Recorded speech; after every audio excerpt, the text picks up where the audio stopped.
This is SiriusXM Doctor Radio. From the heart of the NYU Langone Medical Center, this is Healthy Aging with Dr. Michael Perskin.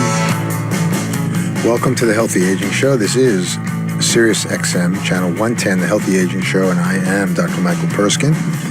We've got a great show here from NYU Langone Medical Center. We're going to take your calls and emails. We've got two great topics. One is about the 2019 Alzheimer's Disease Facts and Figures Report. We're going to have Dr.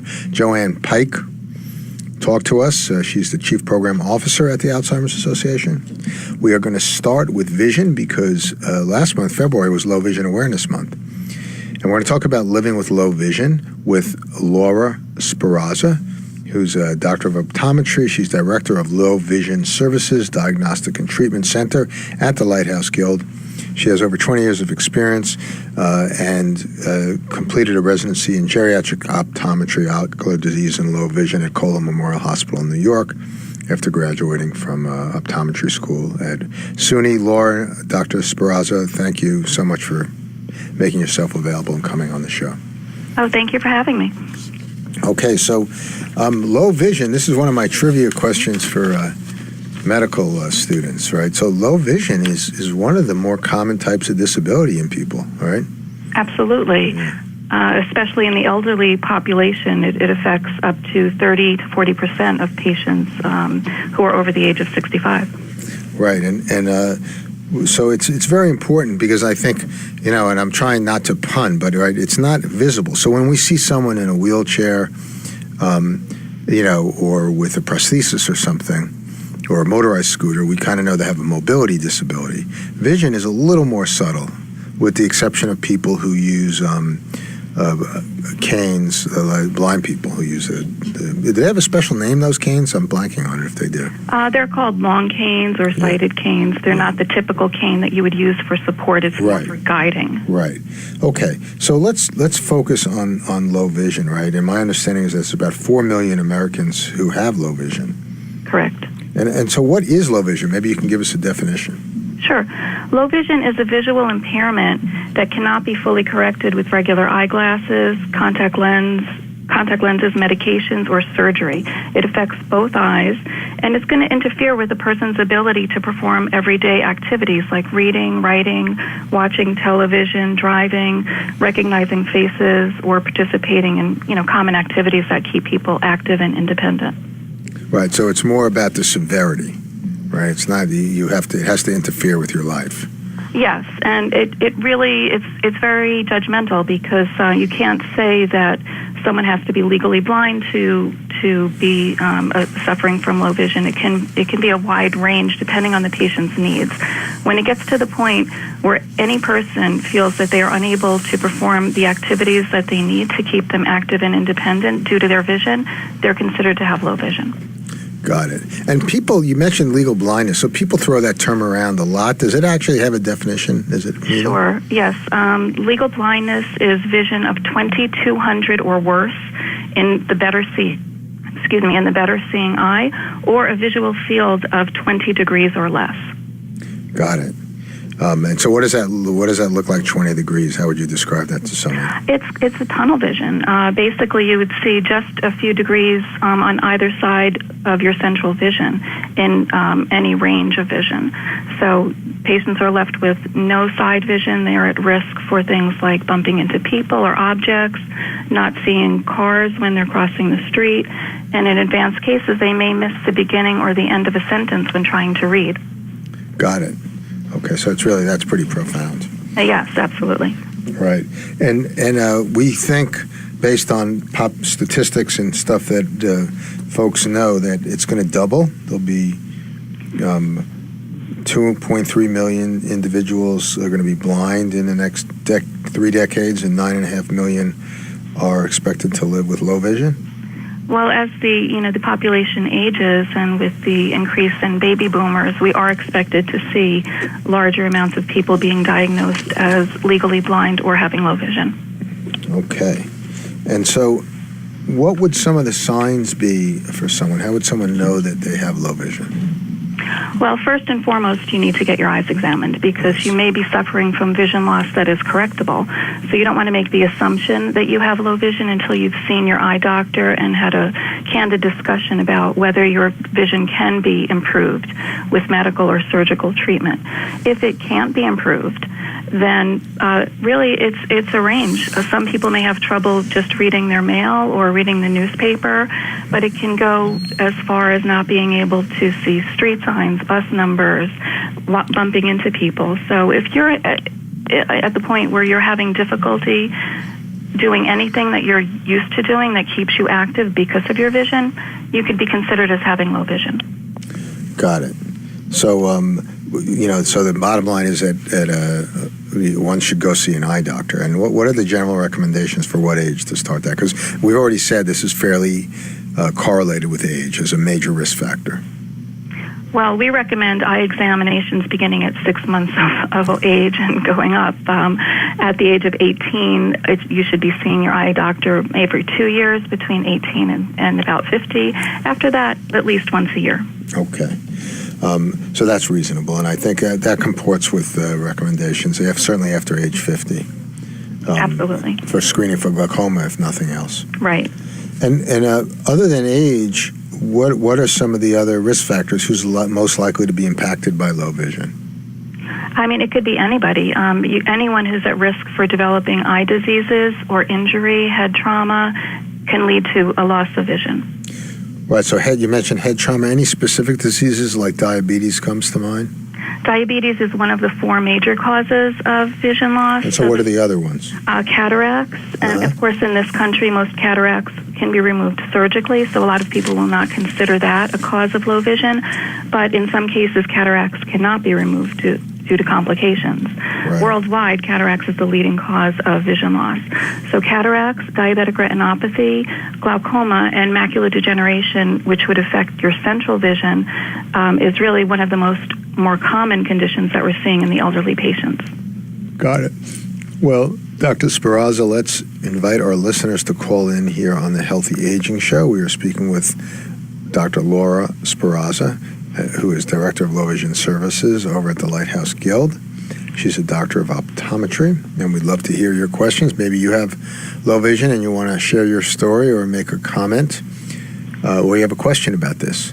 We are here to answer your questions. So give us a call here on the Healthy Aging Show, 877-NYU-DOCS. That's 877-698-3627. Or send an email to docs@SiriusXM.com. And we'll do our best. So, Laura, so let's kind of move forward. If someone has low vision, what could they expect? What would happen? What would their life look like? What would be, would they have to change their daily schedule, as an example?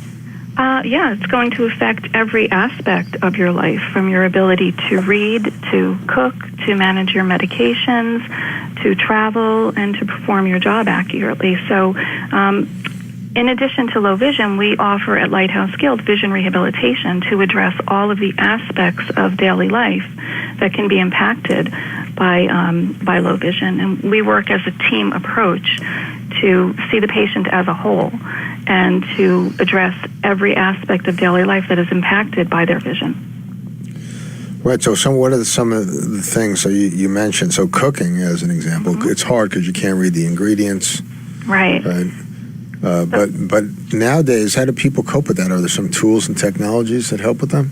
There's many, yes. There's basic adaptations and devices that can work with meal preparation, like using raised tactile dots or high marks to mark the settings on the stove dial or microwave. Creating contrast is really essential with using cutting boards or placemats. Learning to organize and mark food items for easy identification. There's also a liquid level indicator that will beep when liquid reaches a certain height. So there's a lot of clues and devices that can be used to help you to facilitate meal preparation. Got it. And in terms of other kind of things that are in daily use, so how do low vision folks handle computers and their cell phones and things? Well, assistive technology is essential for that. And at Lighthouse Guild, we have an assistive technology center that will train the patients to work with computers, smartphones. There's apps that are available, programs for enlargement, voice-over software that will help patients to read and type. So we really encourage all patients with vision loss to come in for a vision rehabilitation evaluation where they can be assessed by our assistive technology specialists. Got it. Okay. And it seems like it's important to have a low vision eye team. Is that what you're talking about? Absolutely. Different members of this team. So people in your family, as an example, would be on that? Well, yes, to a degree. You know, family members are essential to help support patients and to encourage them to take an active part in vision rehabilitation to help them to restore their active, independent life. But low vision is just one small aspect of vision rehabilitation. Vision rehabilitation is a medical improvement for low vision to help restore function and improve the quality of life of our patients. So this will include low vision, training with assistive activities of daily living, as we mentioned, cooking, shopping, meal preparation, training with orientation and mobility to help patients to learn to travel independently, assistive technology so that they can access computers and smartphones, and mental health services to help address the severe emotional impact that vision loss has on a patient. That's great. And so tell us a little bit about the Lighthouse Guild. What is the mission? And what it's here in New York, isn't it? Yes, we're in New York. We're on 64th Street in Manhattan, and we're a leading organization dedicated to addressing and preventing vision loss. And we do this by coordinating eye care, vision, rehabilitation, behavioral health, and other services. So our goal is to reduce the burden of living with vision loss. That's great. Well, for our listeners, we are speaking to Dr. Laura Sperazza, who's a doctor of optometry and director of low vision services at the Lighthouse Guild here in New York. We're talking about low vision, and we're taking your calls and emails. You may email us, docs@SiriusXM.com, or call 877-NYU-DOCS. That's 877-698-3627 here on SiriusXM 110. Francis from Athens, Georgia. I'm Dr. Michael Perskin. Welcome to the Healthy Aging Show. Hey, yes, thank you. Sure. I have been to my eye doctor here in Athens, and I have these little floaters that are most irritating, and they are in me all 24/7, but I feel like I have little bugs in front of my eyes, and I thought if she had any idea of something I could do to make them better. He says it's just part of the aging factor. I'm 72, and he said don't let it bother you, but it is annoying, and I didn't know if she had any other kind of remedy that I could do. All right, so but there's nothing else wrong? You didn't have a retinal detachment or any other things? No, sir. I had that checked out. I'm a nurse. I'm a hospice nurse, so I didn't want to, chance anything. So he was very good and said it's just part of the aging process. All right, well, thank you for calling. And Laura, do you have any advice for our caller, Francis? Well, first of all, you did exactly the right thing. When you notice floaters in your vision or any change in your vision, you immediately went to your doctor. You had a dilated eye exam, and they determined that it was just floaters and not a retinal detachment. So that was the best thing you could possibly do. Floaters are related to aging. There's a gel inside your eye that begins to stick together as we get older, and you tend to see it floating around. It is annoying. I have one myself, but unfortunately there's really nothing that can be done to correct it medically. So it's just something you have to learn to live with. Well, I was just hoping maybe you had the magic bullet that would make it better. But. All right, Francis. Well, thank you for calling, and good luck. And thanks for being a hospice nurse. It's tough work. Thank you for doing that. Our next caller is from Jackson Beach in Florida, Carol Ann. Hey, Carol Ann, how are you? I'm fine. So What Jackson Beach, is that Jacksonville Beach or Jackson Beach? I'm not familiar. Yeah, Jacksonville Beach. Oh yeah, I've been to Jacksonville Beach. It's nice over there. So you have a question for us, Caroline? Well, I have a comment. My husband is visually impaired, only 3% eyesight, and he's a vet. Mm-hmm. And the Veterans Administration will send you to blind rehab. They have one like in Birmingham, West Palm Beach, where they go for 13 weeks. Wow. And they teach them how to use what they have left at 100%, no cost. And they give you Zoom text for your computer, your phone.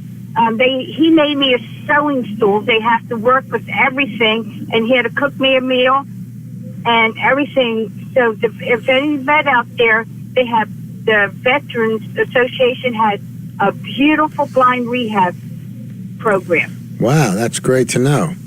Thank you, Caroline. So your husband was helped by that program? Yes, he had Agent Orange that took his eyesight. Oh, God. Well, I'm so sorry to hear that. Yes, the VA does a wonderful job in rehabilitation for their vets, and that's something that I'm glad you brought up so that everyone is aware of that. They offer all of the low vision services that we offer at Lighthouse Guild. So, yes, for veterans, we do recommend that you go directly to the VA, but for patients who are not able to go there, you can come to Lighthouse Guild, and we would offer the same type of rehab services. All right, Caroline. Well, thank you for your comment and helping share that information with our listeners. And now I'll ask you to thank your husband from us here at Healthy Aging for his service to our country. And I'm glad he could be helped. So, Laura, so that brings up a good point. So Lighthouse Guild is an example of a resource. Mm-hmm. And you guys are in the metropolitan area, correct? Right. Correct. The VA is national, but that's for veterans. Correct. Where else can folks go? What other resources are out there for people? Well, there are many centers throughout the United States that will offer vision rehabilitation. Not as many as we need. There's too many patients out there to serve all of their needs.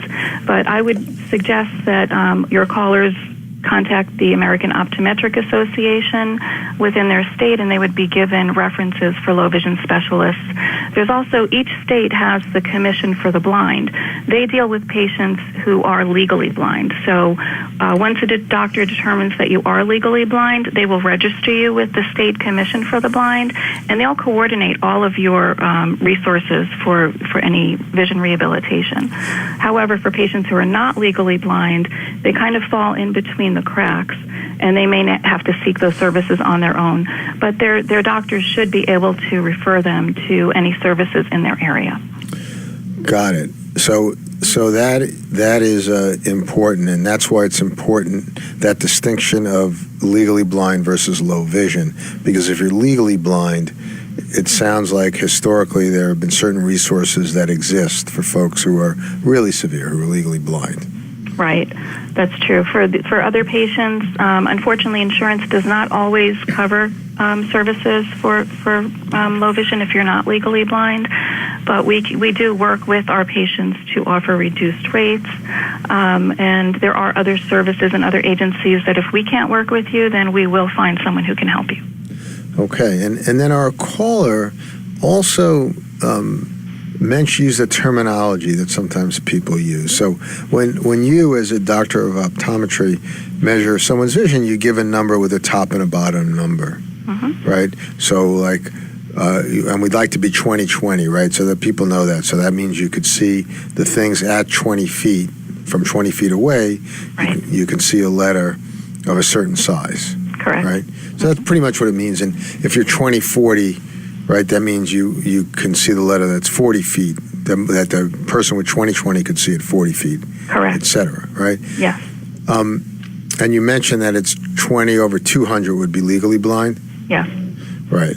So I guess my first question is, so what does that look like? So if I'm, I have my glasses off right now, and I'm looking across the room, and I could read the letters that are 8 feet away that probably are, I don't know, they're smaller than my fist. They're probably like 3 fingers high, mm-hmm. right? So I don't know what that makes me. I can't remember when I was recently refracted, actually. I saw my eye doctor. But let's just say, for argument's sake, I'm 20, 60, or 80. I'm not that bad. I just have some astigmatism. Right. What does 2200 look like? How big would the letters have to be for me to distinguish them? Well, depending on how far away, if you're about 10 feet away from an object, it would probably be about 4 to 6 inches tall. It's really hard to make that judgment. It really depends on what you're looking at. But 2200 is just the beginning of saying that you're illegally blind. It's the starting point. Most of my patients are much, much worse than that. And also a lot of your patients will say, I take my glasses off and I can't see. Well, they can get closer to things in some cases and still see. So that's not legal blindness. A person who is suffering from 2200 vision and is considered legally blind can't see things up close either. So they're having difficulty far away and up close. Got it. And so they can't adapt, they can't figure out how to squint and see it, et cetera, et cetera. It wouldn't help, no. But Carol Ann used a different terminology that people sometimes use. Like, she said her husband only has 3% of his vision. So what does that mean? Does that have a meaning to you, or is that just... Yeah, that's something hard to quantitate, because what does it really mean from person to person? She may mean that the visual field is completely reduced, so that she's only seeing 3 or 4 degrees of their visual field, and that things are also blurred. But it's obviously 3% is severely reduced. Right, but it's not a precise term that most eye doctors wouldn't use that. They would use the scale 2200 or worse, and other measurements, right? So, yes, that's the way we can actually use a judgment on. Yeah, but as these things go, when you try, I have to explain complex things to patients all the time, and sometimes, you want to put it in a percent term when it doesn't really correlate. And the trouble is that's fine in the room, but then they go off and tell people. Exactly. And it doesn't make any sense. Right. Okay. We are speaking with Dr. Laura Sperazza, who's a doctor of optometry and director of low vision services at the Lighthouse Guild. And we're taking your calls and emails. You can call us, 877-698-3627. That's 877-NYU-DOCS here on the Healthy Aging Show. I'm Dr. Michael Perskin, SiriusXM 110. You can email docs@SiriusXM.com. We do have an email. I'm going to read it to you. It's from Denise in Washington, Dr. Sperazza. Okay. And she writes, I suffer from low vision and I'm 88 years old. I'm happy to still be alive and spend time with my kids, but I'm really struggling with not being able to see everything. My family wants to help me, but I don't know what they can do. I don't want them to live with them, or live in a facility. What should I do? Any ideas on devices or something? Oh, there's many things that are available to help her. She sounds like a perfect candidate for vision rehabilitation. And she should be registered with her state as legally blind, because they will orchestrate this rehabilitation. So low vision should be her first stop, and we would be able to use telescopes, magnifiers, electronic devices to be able to get her to hopefully read again, shop, travel independently, see faces. It's not going to restore her vision, but it will help her to maximize whatever residual vision she has so that she can get back to some independent living. And again, she would get other services, including activities of daily living. Maybe she'll be able to cook for herself safely, travel to the store independently. And then there's mental health services to help her to deal with the impact that this is having on her life, where she doesn't want to feel dependent and burdensome for her family. And there's many suggestions out there, but she needs to get involved in the rehab services to get this. Got it. Now, how can someone living with low vision set expectations? Right, I'm going to assume that there's a chance their condition will get worse over time instead of better. So how can people cope? Well, that's something that I think the doctor needs to set for the patient. Quite often we'll have patients come in expecting a magic pair of glasses that's going to restore their vision to normal. And one of my jobs is to explain to them that that's not going to happen. And if it is a progressive condition, I'll have to explain to them that this may get worse over time. Right now we can help you, but in the future we may not. So we want to get you set up with organizations that can help you if your vision gets worse. Also, we have to be realistic about the goals. If a patient is expecting to read the New York Times and I can't get anywhere close to that, I may instruct them, okay, these glasses will help you with large print, seeing money, medication labels, or phone numbers, but don't expect to sit and read for an hour with us. It's anything that we can do to encourage them to use their vision to their maximum benefit. Got it. All right, we've got from Georgia, Jackie on the line. Hey, Jackie, how are you? Good. How are you? Great. I was calling. My grandfather had macular degeneration and became classified as legally blind. And I was just wondering, is there a hereditary component to that? And if so, is there any type of preventative measures that my family and I could take? That's a great question. Laura? Yes. Unfortunately, there is a genetic component to it, so you should be tested on a yearly basis. Right now, there's a lot of research being done for macular degeneration, and there are some treatment options depending on the type that you have. But the best thing you can do for prevention is don't smoke. Eat a lot of green leafy vegetables. Spinach and kale are rich in antioxidants and zeaxanthin, which will improve macular health. And wear sunglasses when you're outside, because we believe that the ultraviolet light from the sun can help contribute to the development of macular degeneration. Okay. All right, Jackie. Hopefully you don't smoke. Do not smoke. Good I for have you. recently started wearing sunglasses, so that's great. Perfect. Great. All right, Jackie. Thank you so much. And Laura, you didn't mention it, but there's a lot out there about supplements, and I have a strong view that sometimes people they're over. There's a little upselling on the supplements. What is your perspective on supplements for preventing macular degeneration or enhancing the treatment of it? Well, there's really no supplements, other than taking zeaxanthin, they think may be preventative to some degree, lutein and zeaxanthin. But for treatment, there is no supplement that's going to treat it. It's going to hopefully prevent it from progressing to the degree where you have a severe, total vision impairment. So there are supplements out there that have been researched with the ARID study. There's many supplements out on the market that are intended for specifically for macular degeneration, but they're meant for patients who are in the early stages of macular degeneration. So we don't really recommend them for people who haven't had the diagnosis already. Got it. Makes sense. We talked a lot so far in this segment about what low vision is, how to distinguish that from blindness, and we talked a little bit about the tech, the adaptation. You've mentioned some of the items, but what would you suggest that people want to help? So, what can family, friends, neighbors do to help support a person dealing with a low vision diagnosis? Well, just being there and understanding that their vision loss is real. You made a good point when you said that someone's in a wheelchair, that they're impaired. But most patients who have low vision don't look like they're having trouble seeing. They look normal and healthy like everyone else who's walking down the street.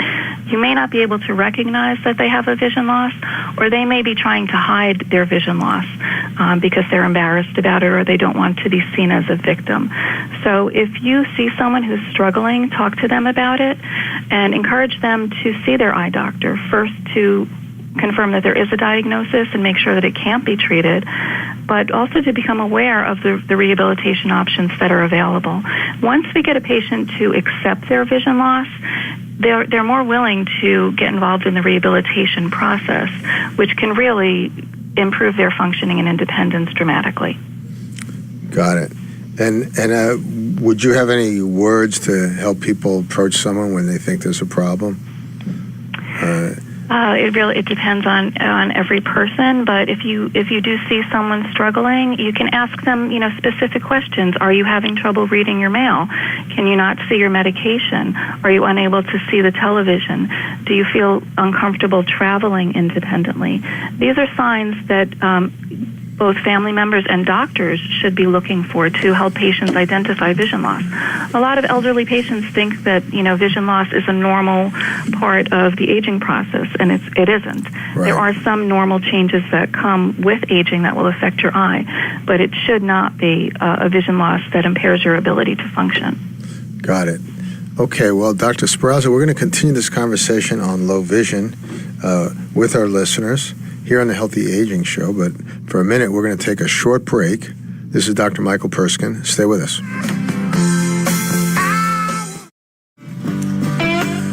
Welcome back to the Healthy Aging Show. This is Dr. Michael Perskin here on SiriusXM 110, styling the tunes of the Marshall Tucker Band. We are speaking with Laura Sperazza, who's a doctor of optometry. She is the Director of Low Vision Services at the Lighthouse Guild here in New York. She's an experienced optometrist. She did a residency in geriatric optometry. And we're talking about low vision. We're taking your calls and emails. You can email us, docs@SiriusXM.com, or give us a call, 877-NYU-DOCS.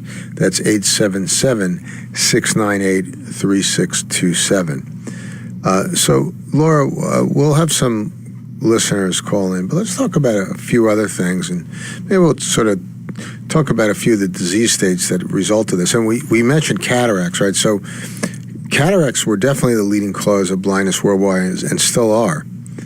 For me, that was made poignantly when I was watching Downton Abbey, because one of the characters had developed a cataract and she was in the kitchen. And I think around the time of that show, they learned how to take out the cataracts. But tell us a little bit about how that works. So most times you can remove a cataract and put in a new lens, right?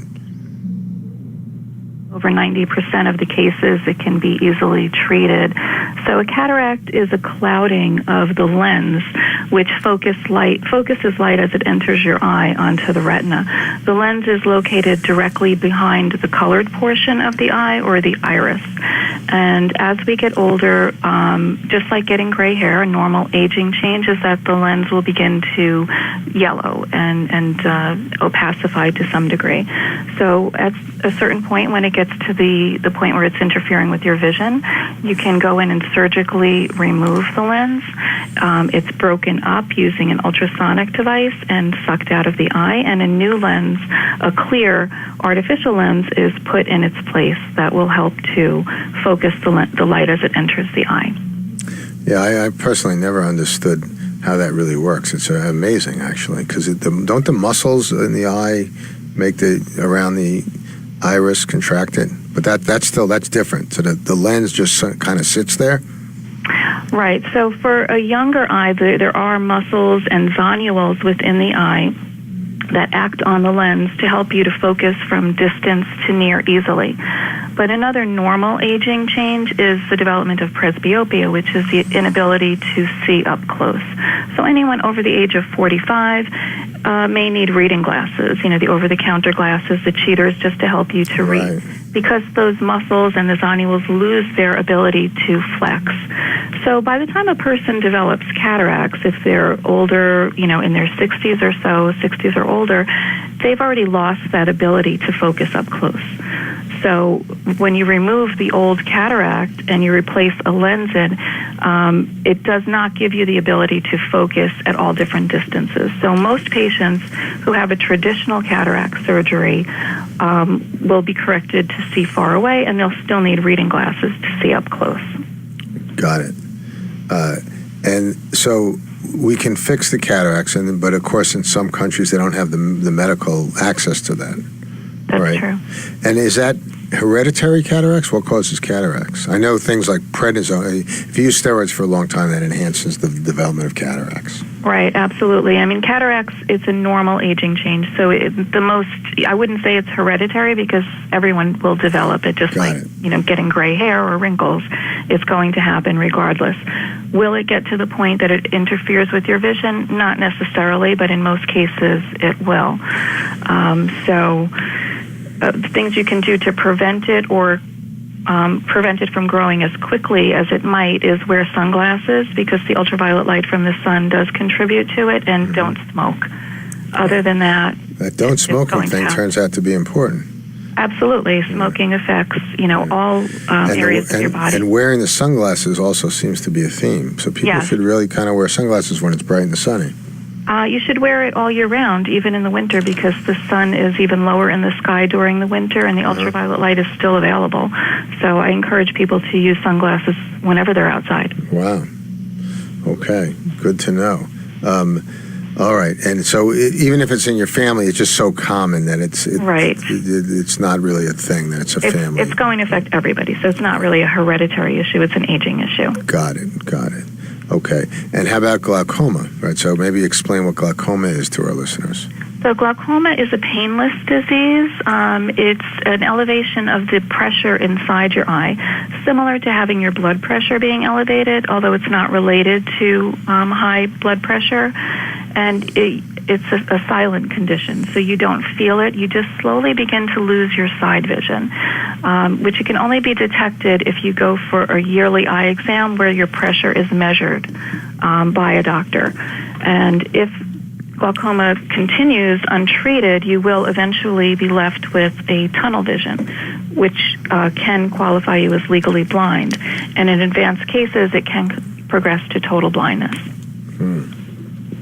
And that also has multiple treatments, right? We can give drops, there's surgeries if it's advanced, things like that. Absolutely. The most common treatment would be eye drops. It's not going to cure it. It's something that would have to be managed. So you would be on drops for the rest of your life. If the eye drops don't work, then there are different surgical procedures to lower the eye pressure. Got it. All right. If you are listening, we are speaking with Dr. Laura Sperazza. I'm Dr. Michael Perskin here on the Healthy Aging Show, SiriusXM 110. We're taking your emails and calls. You may email us, docs@SiriusXM.com. We're talking about low vision with Laura Sperazza. You can call us at 877-NYU-DOCS. That's 877-698-3627. On the line from Maryland, we have Terry. Terry, how are you today? Hi, thank you for taking my call and for such a topic being covered. I don't know if you all covered this or not, but, before I tuned in, but I'm having trouble with needing more light in order to read. And so even with reading glasses, I find myself moving where I've got the document underneath a light or over by a window.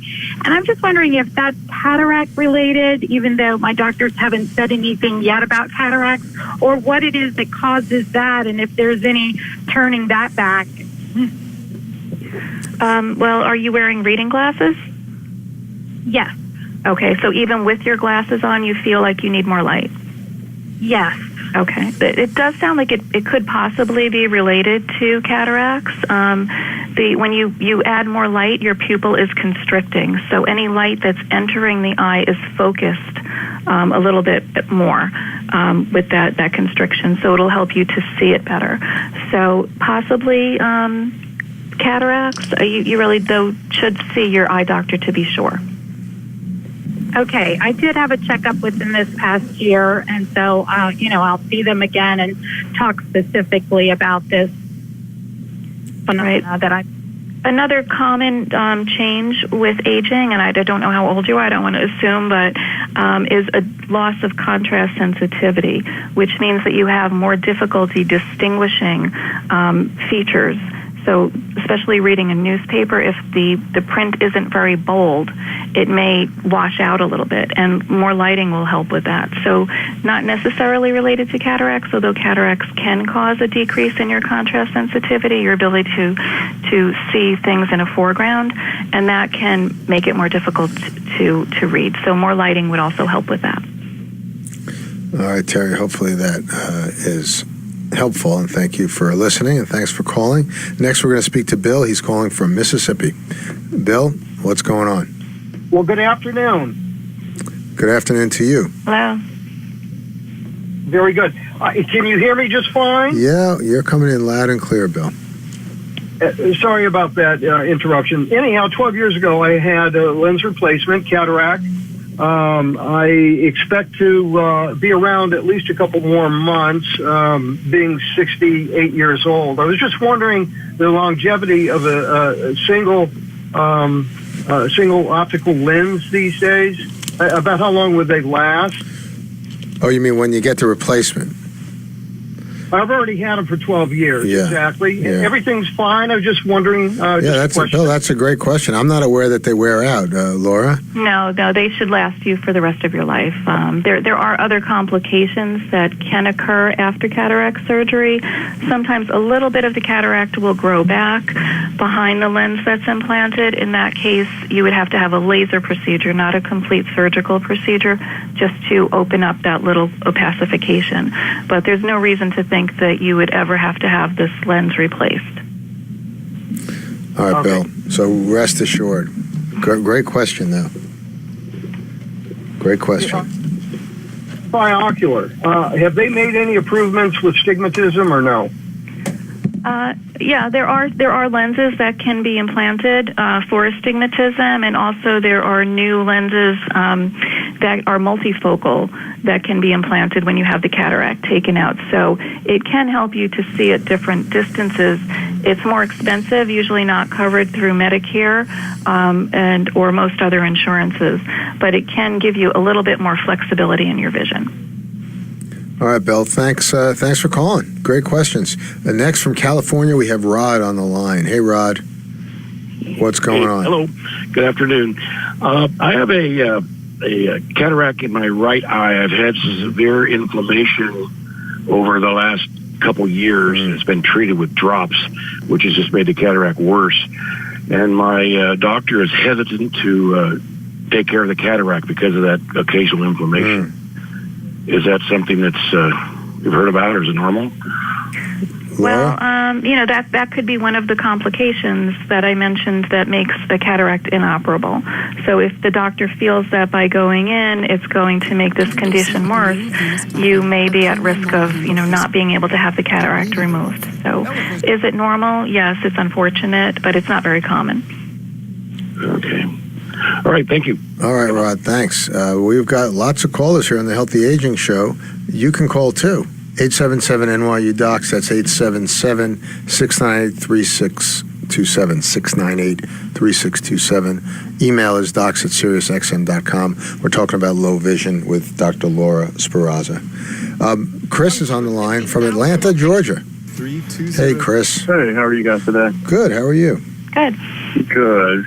So the question I have is, I don't know if it's dry eyes. I don't know what's going on with my eyes, but I get really, really red eyes every now and then, more so often than anything. I could have a great day, and I guess maybe here in Atlanta there's a lot of pollen. But I'm not sure what is contributing to these red eyes. I put drops in every so often, maybe about 5 or 6 times a day, and maybe 3 hours later they're red again. What type of drops are you using? I'm just using over-the-counter,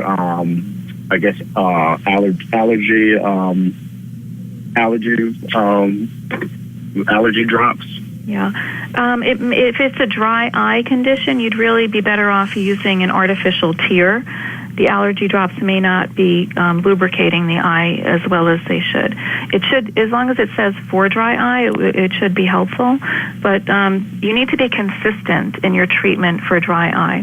So I recommend starting at least 4 times a day for 2 weeks and seeing if the symptoms will resolve themselves. And this may be something that you have to have a maintenance for the rest of your life. But if you just use the drops when you feel like your eyes are bothering you, or they start to get red, it's really just covering it up. So the main thing is to use it consistently. If it does not get better, you need to see an eye doctor, because it could be an infection or it could be the sign of another problem. So we really want to know exactly what's causing it. Well, I just got LASIK maybe about 7 or 8 months ago to relieve the red eyes, because I thought it was due to me squinting a lot because I didn't wear glasses. Well, I should have worn glasses, but I didn't wear glasses. So I thought the red eyes was me just kind of squinting my eyes often. So I thought once I got the LASIK, now I can actually, I don't squint anymore, but now it's still, the red still occurs. Yeah, no, LASIK would not do anything for red eyes, and you should have been advised of that. That's not really what its intention is for. But unfortunately, having LASIK can cause dry eyes to get worse. It's because it's working on the cornea. So that's one of the symptoms or the drawbacks of having LASIK, is that you can get an exacerbation of your dry eye. So again, I'd encourage you to see an eye doctor, and hopefully they can give you the right drops. And if drops are not the treatment, there are other ways that we can treat dry eye, using a punctal plug, where we put a little plug into the corner of the eye to prevent the tears from evaporating as quickly. Okay. Thank you so much. All right, Chris, thank you for calling. Next, we've got Daniel calling from Detroit, Michigan, the Motor City. Daniel, Hi. how are you? I'm good. How are you? Good. So I recently started college, and I feel like, my vision has gotten significantly worse. I'm always looking at like projected screens and constantly being on a computer. So I wanted an opinion on buying blue light glasses. Would they really help with my vision? Are they worth the purchase? Buying what kind of glasses? Blue light glasses. I heard they get rid of all that bad stuff for the eyes. Oh, that's a great question. Laura, do you have any information for us on that?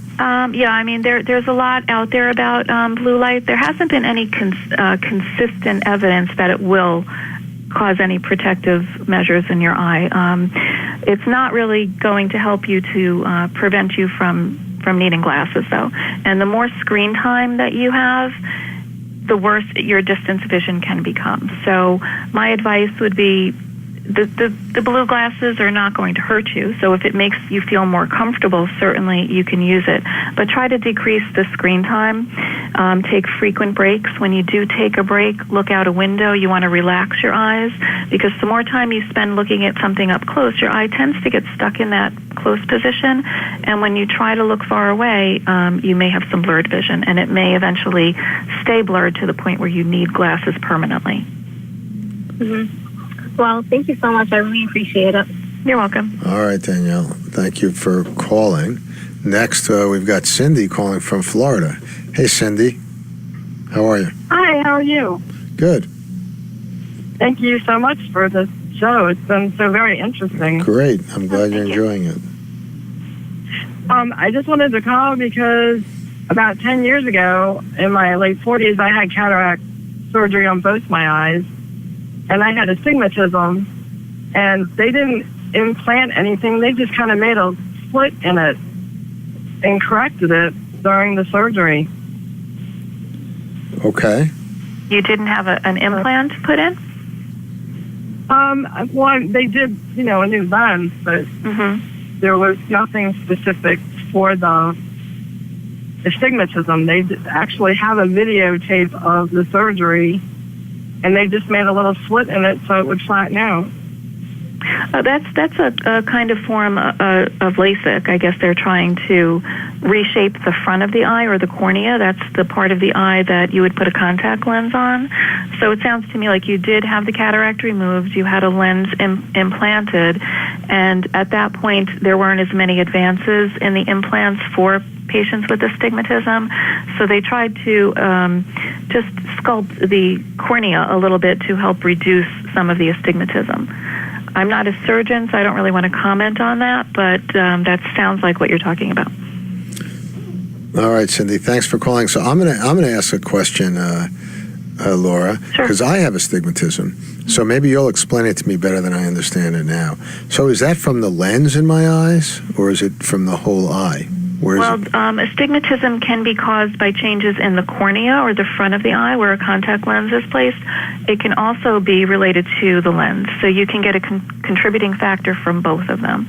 It's hard to determine specifically where it's coming from, but astigmatism just means that your eye's not round like a basketball. It's shaped more like a football, and the different parts of the eye, the different meridians, require different corrections in the glasses. It doesn't mean that you have a distortion of your vision. It's just a different type of prescription. Got it. All right. Next, we'll speak to Gray, who's calling from North Carolina. Gray, how you doing today? Hello. I'm fine, thank you. So how can we help you, Gray? 6 months ago, I had cataract surgery in my left eye, and the femto laser lost its suction, and the doctor resuctioned it to my eye and finished the surgery. And that eye was quite painful and sore and swollen for about 2 weeks. And when it got better, I was not happy with the level of astigmatism that I still had with the multifocal toric lens that he had put in, and he also agreed that the lens was not in the correct position. So he redid the lens, and my vision was so much better in that left eye. for about 4 days, and then suddenly flashes, and I was diagnosed. I think Gray, I'm not certain what happened. So it sounds like there was a complication. But Gray, thanks for your call, and I'll modify the question for a second, Laura.